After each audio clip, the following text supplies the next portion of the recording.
Este programa tem o apoio da Shamir Optical.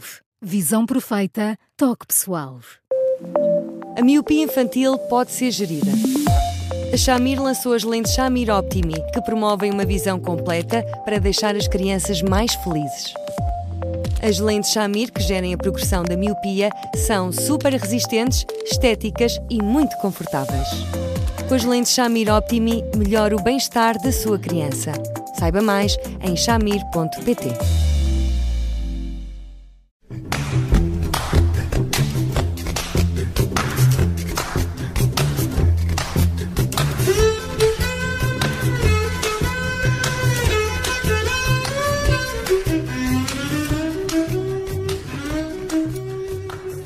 Portugal é o quinto país da União Europeia onde a prevalência de doenças como a depressão crónica é maior, com 12% de diagnosticados, contra 7,2% na União. E é o primeiro a nível da OCDE no consumo de ansiolíticos. Olá, Eduardo, boa tarde. Estes números não são nada bonitos, tendo em conta, se pensarmos que cerca de 20% da população portuguesa tem uma doença mental e 50% ou já teve ou virá a ter. Que números são estes? Olá, Judite. São números que nos obrigam a pensar de uma forma muito séria. Receio que estes números não correspondam à realidade e que a realidade seja ainda mais pior? Acentuada. Ainda pior, seguramente ainda pior. Por uma razão simples, Judite, porque muitos destes números estão assentes no consumo de psicofármacos. E há muitos destes quadros que se foram tornando tendencialmente crónicos, com as pessoas a adaptarem-se a eles de uma forma passiva e resignada e, portanto, engrossam estas estatísticas de um modo muito assustador. Por outro lado, também não me parece que seja razoável que nós partamos do pressuposto que este tipo de números, que volto a dizer, representam custos absolutamente exorbitantes para as empresas e para as instituições, mas, claro, nunca se manifestam no imediato, manifestam-se quando se faz uma contabilidade ao fim do ano. Estes custos são muito, muito graves, porque depois trazem associados um pacote de aspectos que nós não podemos ignorar. Quer o absentismo em termos laborais, quer os episódios de burnout, quer todas as disfunções de natureza familiar e, obviamente, um menor apoio, uma menor atenção em relação ao crescimento e ao desenvolvimento das crianças e dos adolescentes e, portanto, uma onda destas que, dizem as estatísticas, tenderá a aumentar progressivamente, deveria merecer da nossa parte um alarme claro e uma definição de políticas integradas de maneira a poder ajudar estas pessoas e a resgatá-las para um nível de saúde mental que elas manifestamente neste momento não têm.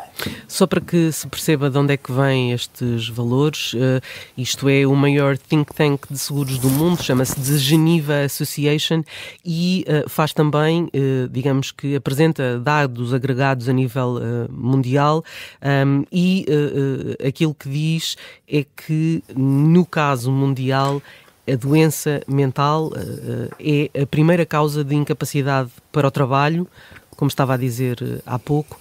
No caso português, nós temos um consumo de ansiolíticos e aqui vou fazer propaganda às marcas, mas acho que já são bem conhecidas, é o Xanax e o Valium, por exemplo, que em 2020 foi 45 superior ao de Espanha. De onde é que vem esta diferença tão grande? Numa tendência que se foi instalando em Portugal e que variadíssimas vezes, estou por exemplo a lembrar-me da doutora Maria do Céu Machado, a determinada altura ter chamado também a atenção para isso no que diz respeito às crianças, porque esta tendência para medicar com mão leve foi-se estendendo e neste momento estende-se até aos adolescentes e às crianças e, portanto, medica-se com mão leve em Portugal e muitas vezes a pedido, o que faz com que isto torne o nosso país num consumidor muito generoso de psicofármacos, com percentagens sempre a crescer, sempre cada vez mais perto do topo da lista dos consumos a nível europeu. E é a altura de nós perguntarmos um pouco, aliás, como se fazem as estimativas na saúde, se os custos que tudo isto representa são acompanhados por ganhos objetivos em relação à saúde mental das pessoas. Que fique claro que eu não estou nas entrelinhas a sugerir uma espécie de correria contra os psicofármacos, mas aquilo que nós não podemos ignorar é que o modo como se consomem para as mais diversas funções, quer do corpo, quer dos estados psicológicos, fármacos em Portugal, devia dar que pensar, porque evidentemente que há aqui uma relação de custo-benefício que se vai acentuando, com uma particularidade. O nosso país não será o país com os índices de felicidade mais luminosos da comunidade europeia, por razões que nós compreendemos, e a maneira como se lida com isto tudo, com situações económicas muito depauperadas, toda uma crise habitacional que depois faz com que muitos casais coabitem, por mais que, de facto, estejam divorciadíssimos por dentro, mas não tenham alternativas para conviver de outra maneira, etc. Sejam tantas e tão pungentes situações graves que, evidentemente, estes números dão que pensar.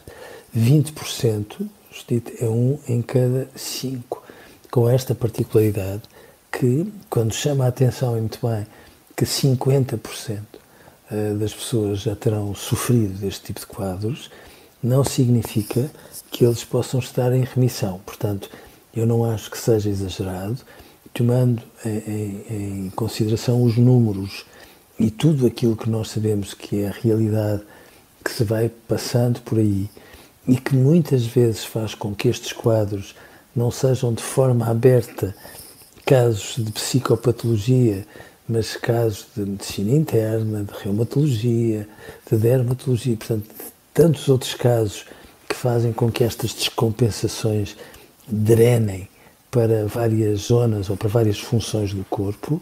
Eu não acho que seja exagerado que nós possamos afirmar que metade dos portugueses sofre de quadros graves.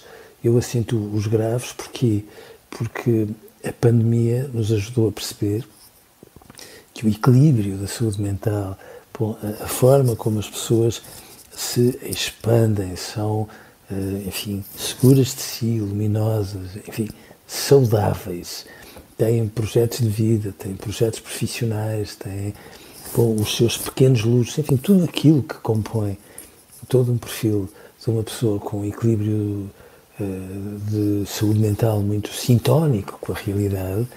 Nós temos a noção que, de facto, estes números são avassaladores e, portanto, se não se fizer nada no sentido de chamarmos a atenção, desde logo aos técnicos, para a necessidade e para o cuidado na forma como se medica, para as empresas que têm um papel cada vez mais importante na despistagem, mas já agora na criação de climas de trabalho que não ajudem a descompensar pessoas já de si muito frágeis em algumas circunstâncias.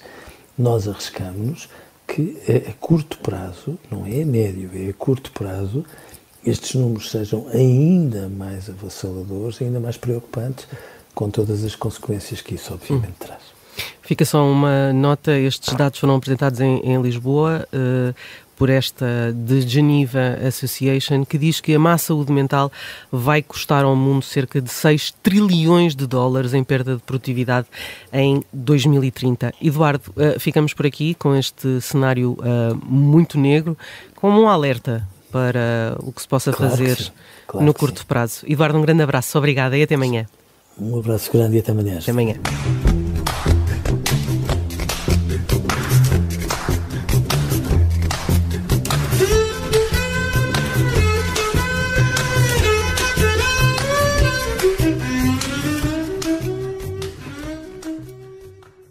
Este programa tem o apoio da Shamir Optical. Visão perfeita, toque pessoal.